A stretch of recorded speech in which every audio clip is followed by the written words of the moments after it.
할렐루야. 아멘. 오늘도 예배 자리를 지키시는 여러분들에게 하나님 주시는 은혜와 평강이 함께 하시길 축원드립니다. 오늘은 교회 교육주일입니다. 우리 교회에도 교회 학교가 생길 수 있도록 주일학교, 중고등부, 청년회가 생길 수 있도록 기도해 주시기 바랍니다. 아멘. 교회 신앙 교육이 가장 중요함을 잊지 않는 저희 모두가 되길 소망합니다. 여러분, 저희에게는 참 듣고 싶지 않은 그런 소식들이 있습니다. 가족이 아프다는 소식이나 자녀의 형편이 어렵다는 소식, 평생 일궈온 일터가 흔들린다는 소식, 사랑하던 사람이 세상을 떠났다는 소식 등이 그렇습니다. 또는 교회에 문제가 생겼다는 소식, 가까웠던 사람들의 관계가 무너졌다는 그런 소식도 있습니다. 어떤 소식은 귀로만 듣는 것이 아닙니다. 가슴으로 반응합니다. 그 소식을 듣는 순간 마음이 철렁 내려앉습니다. 아직 아무것도 하지 않았는데 힘이 빠지고 무엇을 어떻게 해야 할지 몰라 주저앉게 되는 경우도 있습니다. 이 일을 어떻게 해야지? 어디서부터 다시 시작해야 하나? 정말 다시 회복될 수 있을까? 무너진 그런 소식 들으면 현실보다 이 마음이 먼저 무너질 때가 있는 것입니다. 오늘 본문은 느헤미야도 그런 소식을 들었습니다. 느헤미야는 당시 바사 제국의 수도 수상궁에서 왕을 가까이 모시는 그런 관원이었습니다. 바사 제국은 페르시아 제국으로 지금의 이란 지역을 중심으로 강성했던 그런 강대국이었습니다. 여기서 왕의 수술을 맡은 사람은 단순히 이 잔을 나르는 사람이 아니었습니다. 왕이 신뢰하는 사람이었고 정치의 중심에서 영향력을 끼치는 그런 사람이었습니다. 느헤미야는 고향을 떠나 살고 있었지만 비교적 안정된 자리에 있었던 것입니다. 먹고 사는 문제가 해결되어 있었고 왕의 신임도 받고 있었습니다. 얼마든지 자신의 형편에 만족하며 안주하며 살아갈 수 있었습니다. 그런데 어느 날 그의 형제 하나니와 유다에서 온 사람들이 수상궁을 찾아왔습니다. 느헤미야는 그들에게 물었습니다. 포로 생활에서 벗어나 예루살렘으로 돌아간 그 사람들은 어떻게 지내고 있습니까? 예루살렘은 지금 어떤 모습입니까? 느헤미야는 예루살렘에서 멀리 떨어져 있었지만 예루살렘을 잊지 않았습니다. 몸은 비록 수상궁에 있었지만 마음은 이 하나님의 성에 있는 예루살렘을 향하고 있었던 것입니다. 하나님과 대답합니다.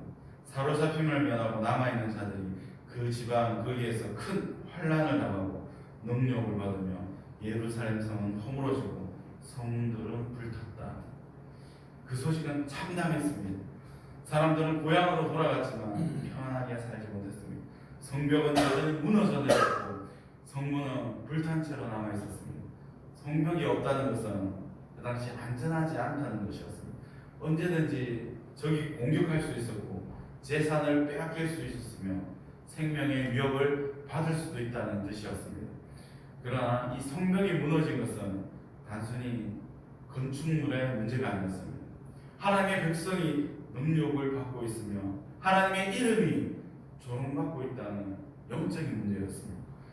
그 소식을 들은 느헤미야는 어떻게 반응했습니까? 내가 이 말을 듣고 앉아서 울고 수일 동안 슬퍼하며 하늘의 하나님 앞에 금식하며 기도하여 느헤미야는 먼저 앉았습니다. 즉시 사람들을 불러 모으지 않았습니다. 재건 계획부터 세우지 않았습니다. 예산을 계획하지 않았습니다. 누구의 잘못인지도 따지지 않았습니다. 그는 먼저 앉았습니다. 그리고 울었습니다. 우리는 문제가 생기면 빨리 움직여야 한다고 생각합니다. 무엇인가 대책을 세우고 사람을 만나고 해결 방법을 찾아야 한다고 생각합니다. 물론 그러한 것도 필요합니다. 그러나 느헤미야는 우리에게 중요한 순서를 가르쳐 줍니다. 무너진 것을 다시 세우기 전에 먼저 하나님 앞에 앉아야 합니다. 세상은 눈물이 약함이라고 얘기합니다. 울면 진다고 말합니다. 지도자는 울지 말아야 한다고 생각합니다. 그러나 성경에서 눈물은 약함의 표시만이 아니에요. 눈물은 사랑의 표시이며 또 책임의 표시이며 하나님 앞에서 마음이 깨어있다는 그런 표시인 것입니다. 예루살렘의 소식을 들은 사람은 느헤미야만이 아니었을 것입니다. 많은 사람들이 성벽이 무너졌다는 사실을 알고 있었을 것입니다. 어떤 사람은 이렇게 말했을 것입니다. 우리가 할 수 있는 일이 무엇이 있는가? 그 문제는 예루살렘에 사는 사람들이 알아서 해야죠. 나는 지금 여기에서 먹고 살기도 바빠. 그러나 느헤미야는 무너진 현실을 남의 일로 여기지 않았습니다. 자신의 일이 아니라고 외면하지도 않았습니다. 하나님께서 그의 마음에 거룩한 아픔을 주셨습니다. 여러분, 재건은 이렇게 거룩한 아픔에서 시작되는 것입니다. 무너진 것을 보고도 아무렇지 않다면 다시 세울 수 없습니다. 가정의 대화가 끊어졌는데 아무렇지 않고, 자녀의 믿음이 멀어지고 있는데도 아무렇지도 않고, 교회의 사랑이 식어가고 있는데도 아무렇지 않다면 재건은 시작되지 않습니다. 하나님은 먼저 우리의 마음을 깨우십니다. 저 무너진 곳을 보아라. 저 아파하는 사람들을 보아라. 저 관계를 외면하지 말아라. 저 영혼을 내 마음에 품으라. 눈물이 있다는 것은 아직 소망이 있다는 뜻입니다. 마음이 아프다는 것은 하나님께서 아직 우리를 포기하지 않았다는 그런 뜻입니다. 느헤미야는 울었지만 절망 속에서만 울지 않았습니다. 그의 눈물은 기도가 되었습니다. 그는 하늘의 하나님 앞에 금식하며 기도했습니다. 예루살렘의 성벽은 땅이 무너져 있었지만 느헤미야는 하늘을 바라보았습니다. 눈앞의 현실은 막혀 있었지만 하늘은 닫혀 있지 않았습니다. 자신에게는 그 성벽을 세울 능력이 없었지만 하늘의 하나님께는 능력이 있음을 믿었습니다. 그래서 느헤미야는 문제를 붙잡고 사람들에게 달려가기 전에 문제를 가지고 하나님께 나아갔습니다. 우리도 무너진 소식을 들으면 사람부터 찾을 때가 많습니다. 누가 도와줄 수 있을지를 계산합니다. 전화를 걸고 여기저기 이야기하고 방법을 찾습니다.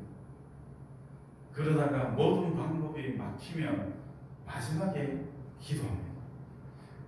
그러나 느헤미야는 기도가 마지막 수단이 아니었습니다.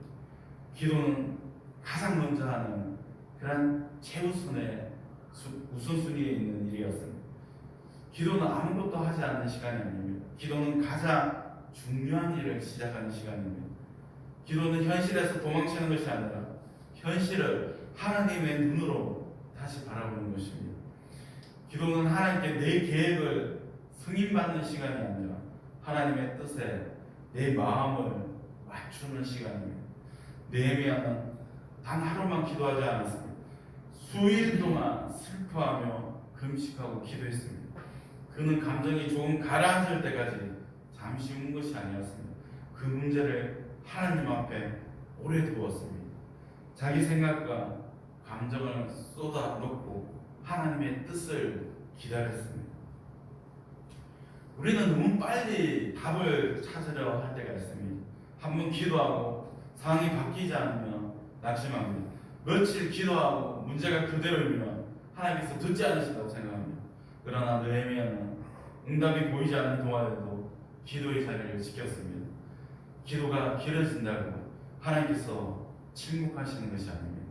하나님은 상황을 바꾸시기 전에 기도하는 사람을 먼저 준비시키십니다. 느헤미야는 처음에는 예루살렘의 소식을 듣고 우는 사람이었습니다. 그러나 기도하는 동안 예루살렘을 다시 세울 사람으로 준비됩니다. 처음에는 아픈 소식을 품은 사람이었지만 기도하는 동안 하나님의 부르심을 받은 사람으로 변화됩니다. 기도는 문제를 바꾸기 전에 나를 먼저 바꿉니다. 누가 이 일을 해야 합니까? 라고 묻던 사람이 주님, 제가 무엇을 해야 합니까? 이렇게 묻게 됩니다. 왜 이런 일이 생겼습니까? 라고 원망하던 사람이 주님, 어디서부터 다시 시작해야 합니까? 라고 묻게 됩니다. 저 사람 때문에 이렇게 되었습니다. 라고 비난하던 사람이 주님, 제 안에 먼저 고쳐야 할 점이 무엇입니까? 이렇게 묻게 되는 것입니다. 느헤미야의 기도를 자세히 보면 그는 먼저 하나님이 어떤 분인지를 고백하고 있습니다. 하늘의 하나님, 여호와 크고 두려우신 하나님이여, 주를 사랑하고 주의 계명을 지키는 자에게 언약을 지키시며 긍휼을 베푸시는 주여. 느헤미야는 무너진 성벽보다 크신 하나님을 바라보았습니다. 문제가 크다고 계속 말하다 보면 하나님이 작아 보입니다. 그러나 하나님이 어떤 분이신지를 고백하면 문제를 바라보는 우리의 시선이 달라지는 것입니다. 성벽은 무너졌지만 하나님의 언약은 무너지지 않았습니다. 성문은 불탔지만 하나님의 국률은 사라지지 않았습니다. 백성은 실패했지만 하나님은 신실하십니다. 여러분, 우리에게도 무너진 것이 있을 수 있습니다. 건강이 무너질 수 있고, 사업이 무너질 수 있고, 가족의 관계가 무너질 수 있습니다. 기도에도 자녀가 돌아오지 않을 수 있습니다. 신앙의 열정이 식고 마음이 메말라갈 수도 있습니다. 그러나 모든 것이 무너져도 하나님의 신실하심은 결코 무너지지 않습니다. 우리의 손에서 놓친 것이 많아도 하나님께서 우리를 붙드신 그 손은 결코 놓치지 않으십니다. 느헤미야는 하나님의 크심과 하나님의 긍휼하심을 고백하는 죄를 자복합니다. 이스라엘 자손이 주께 범죄한 자들을 자백하오니 나와 내 아버지의 집이 범죄하여. 여기서 느헤미야의 기도가 놀랍습니다. 느헤미야는 예루살렘 성벽을 직접 무너뜨린 사람이 아니었습니다. 그는 성문을 불태운 사람도 아니었습니다. 이전 세대의 불순종에 직접 가담한 사람도 아니었습니다. 근데 느헤미야는 그들이 죄를 지었습니다라고 기도하지 않았습니다. 우리가 범죄했습니다. 나와 내 아버지의 집이 범죄했습니다. 느헤미야는 이 공동체의 죄를 자신의 아픔과 책임으로 받아들였던 것입니다. 무너진 공동체를 다시 세우려면 비난의 언어에서 회개의 언어로 옮겨가야 하는 것입니다. 당시 때문에 우리 가정이 이렇게 되었습니다. 어른들이 잘못해서 다음 세대가 떠납니다. 목회자가 잘못했습니다. 성도들의 믿음이 없습니다. 이렇게 서로에게 책임을 떠넘기기 시작하면 재건은, 회복은 점점 멀어집니다. 느헤미야는 남을 가리키던 손가락을 거두고 하나님 앞에 자신의 무릎을 꿇었습니다. 주님, 우리 모두가 잘못했습니다. 그리고 그 죄가 제 안에도 있습니다. 진정한 회개는 다른 사람의 잘못을 발견하는 것이 아닙니다. 하나님 앞에서 내 모습을 보는 것입니다. 가정이 회복되기를 원한다면 상대방이 먼저 바뀌기를 기다리기보다 내가 먼저 하나님 앞에 서야 합니다. 주님, 제가 너무 쉽게 화를 냈습니다. 제가 가족의 말을 제대로 듣지 않았습니다. 제가 사랑한다고 하면서도 따뜻하게 표현하지 못했습니다. 제가 자네의 믿음을 위해 기도하기보다 잔소리만 했습니다. 교회가 다시 세워지기를 원한다면 다른 사람의 헌신이 부족하다고 말하기 전에 자신을 돌아봐야 합니다. 주님, 제가 교회를 사랑한다고 하면서도 기도하지 않았습니다. 제가 상처받은 것만 생각하고 다른 사람의 아픔을 살피지 못했습니다. 제가 복음을 전하지 않았습니다. 제가 먼저 손 내밀지 않았습니다. 회개는 우리를 무너뜨리기 위한 것이 아닙니다. 하나님께서 우리를 다시 세우시기 위한 출발점인 것입니다. 집을 새로 세우려면 먼저 무너진 잔해를 치워야 합니다. 마음의 재건도 마찬가지입니다. 교만과 원망과 미움과 무관심의 잔해를 하나님 앞에 내려놓을 때 새로운 역사가 시작되는 줄 믿으시기 바랍니다. 한국교회 역사에도 기도와 회개를 통해서 공동체가 새로 세워지는 일이 있었습니다. 1907년 1월 평양 장대현교회에서 성경 사경회가 열렸습니다. 많은 사람들이 모였지만 집회는 기대만큼 뜨겁지 않았습니다. 그 당시 모였던 사진이 있습니다. 사진 찍어보세요. 지금 우리가 생각하기보다 훨씬 많이 모였죠. 근데 그 당시에는 이것도 그렇게 많이 모이지 않았다고 합니다. 근데 이렇게 많은 사람들이 모였지만 집회는 이렇게 뜨거움이 없었다고 합니다. 그때 한 사람이 나섰습니다. 길선주 장로가 사람들 앞에서 자신의 죄를 고백했습니다. 다음 사진 띄워주세요. 이분이 길선주 장로입니다. 후에 이 평양신학교를 졸업하고 목사가 되었습니다.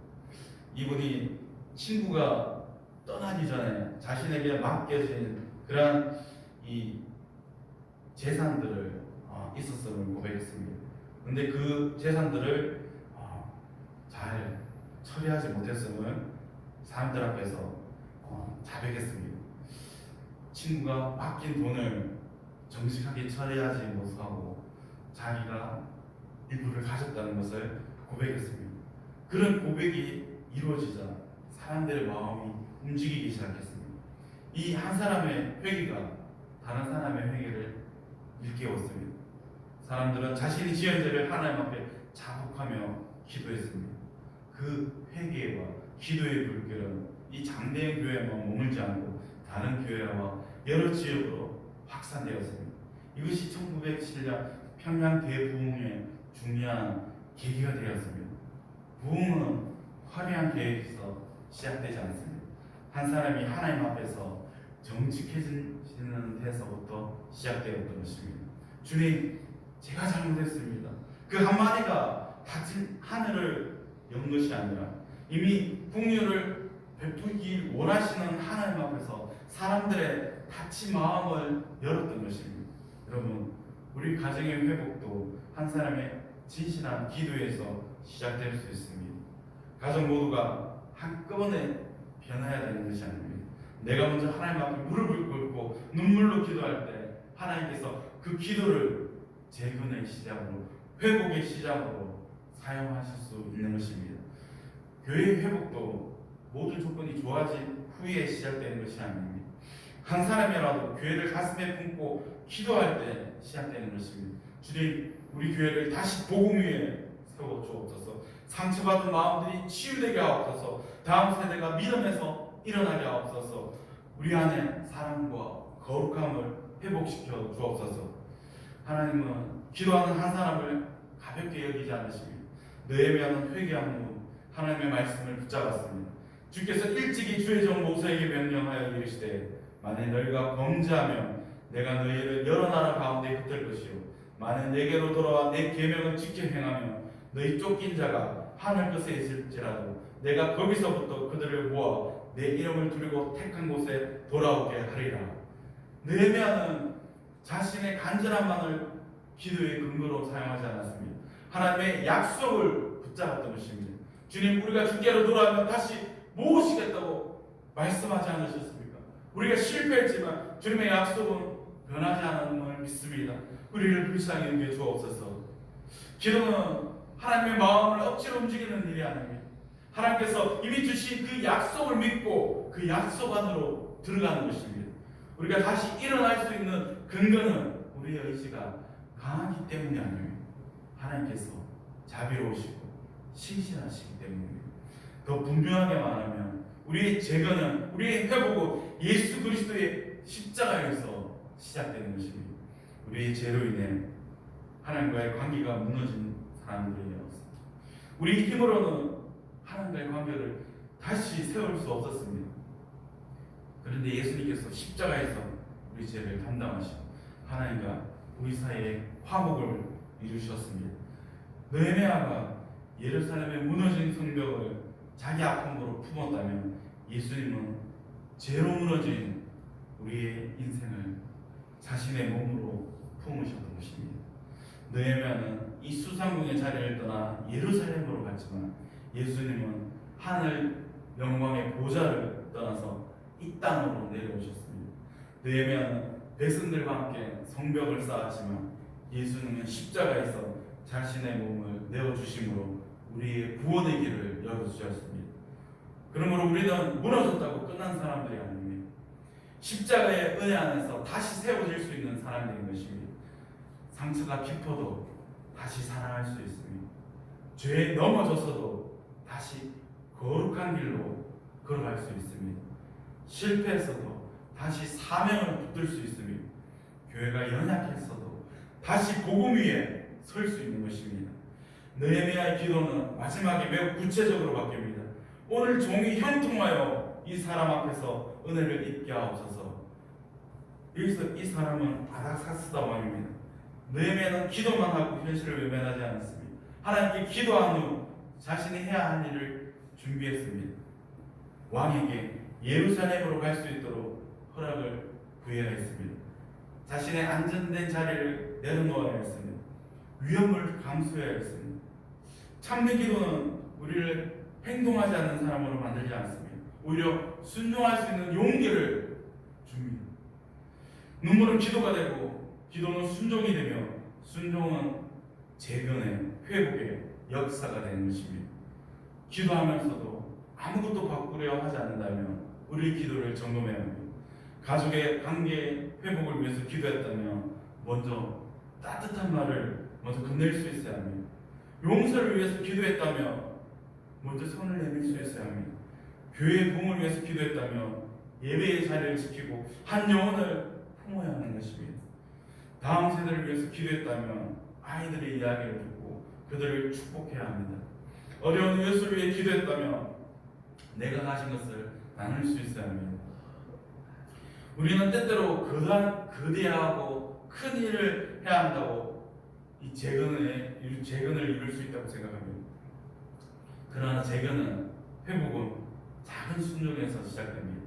먼저 전화하고 먼저 사과하고 다시 예배의 자리를 지키고 가족의 이름을 불러 기도하고 상처받은 사람의 말을 끝까지 들어주고 한 영혼에게 복음을 전하는 것. 작아 보여도 기도에서 나온 순종이라면 하나님께서 그 일들을 사용하십니다. 사랑하는 성도 여러분, 지금 우리의 삶에서 무너진 곳이 어디입니까? 겉으로는 괜찮아 보이지만 오래 방치한 이 마음의 성벽은 없습니다. 가족과의 관계 가운데 이 불탄 성문처럼 닫혀버린 곳은 없습니다. 기도를 잃어버리고 예배 형식이 되어버린 이 신앙의 자리는 없습니다. 교회와 이웃을 바라보면서도 누군가 하겠지 하면서 외면했던 일은 없습니까? 오늘 주님은 우리를 정지하기 위해서 무너진 것을 보여주시는 것이 아닙니다. 다시 세우시기 위해서 보여주십니다. 그러므로 무너진 현실만 바라보며 낙심하지 마시기 바랍니다. 먼저 하나님 앞에 앉으십시오. 울어도 괜찮습니다. 아픈 마음을 숨기지 말고 하나님 앞에 다 쏟아 버리십시오. 말로 다 표현할 수 없다면 눈물로 기도하십시오. 하나님은 우리의 눈물을 외면하지 않으십니다. 다만 눈물 속에서만 머물지는 마시기 바랍니다. 느헤미야처럼 하나님의 크심을 고백하십시오. 우리의 죄를 정직하게 회개하십시오. 하나님의 약속을 붙이시기 바랍니다. 그리고 하나님께서 보여주시는 작은 순종을 시작하시기 바랍니다. 오늘 한 사람의 기도가 한 가정을 다시 세울 수 있습니다. 한 사람의 회개가 한 교회를 새롭게 할 수 있습니다. 한 사람의 눈물이 한 영혼을 살릴 수 있습니다. 하나님은 완벽한 사람을 찾으시는 것이 아닙니다. 무너진 현실을 외면하지 않고 하나님 앞에 품고 나아오는 그 사람을 찾으십니다. 지금 제가 여기 있습니다. 무너진 곳을 제 마음에 품고 눈물로 기도하게 하시며 제가 감당해야 할 작은 순종을 시작하게 하옵소서. 예루살렘의 성벽은 하루아침에 무너지지만 재건은 한 사람의 눈물에서 시작되었습니다. 사람들의 눈에는 느헤미야가 수상궁에서 울고 있는 것처럼 보였을 것입니다. 그러나 하나님은 그 눈물을 통해 이미 예루살렘의 재건을 시작하고 계셨습니다. 우리의 눈에는 아직 아무것도 달라지지 않은 것처럼 보일 수 있습니다. 가족은 그대로고 형편도 그대로고 관계도 그대로일 수 있습니다. 그러나 하나님 앞에서 흘린 눈물은 헛되지 않습니다. 믿음으로 드린 기도는 땅이 떨어지지 않습니다. 하나님은 기도의 사람을 준비시키시고 때가 되면 닫힌 문을 열어주시고 사람을 붙여주시고 무너진 곳을 다시 세울 줄 믿습니다. 오늘 우리의 눈물이 절망의 눈물로 끝나지 않고 기도가 되기를 바랍니다. 그 기도가 회개가 되고 그 회개가 순종이 되면 그 순종을 통해 우리 가정과 교회와 삶의 무너진 곳이 다시 세워지기를 바랍니다. 하나님께서 오늘도 눈물로 기도하는 그 한 사람을 통하여 새로운 재건의 역사, 그 역사를, 회복의 역사를 시작하실 줄 믿으며 그 사람이 바로 우리가 내가 되기를 주님의 이름으로 축원드립니다. 기도드리겠습니다.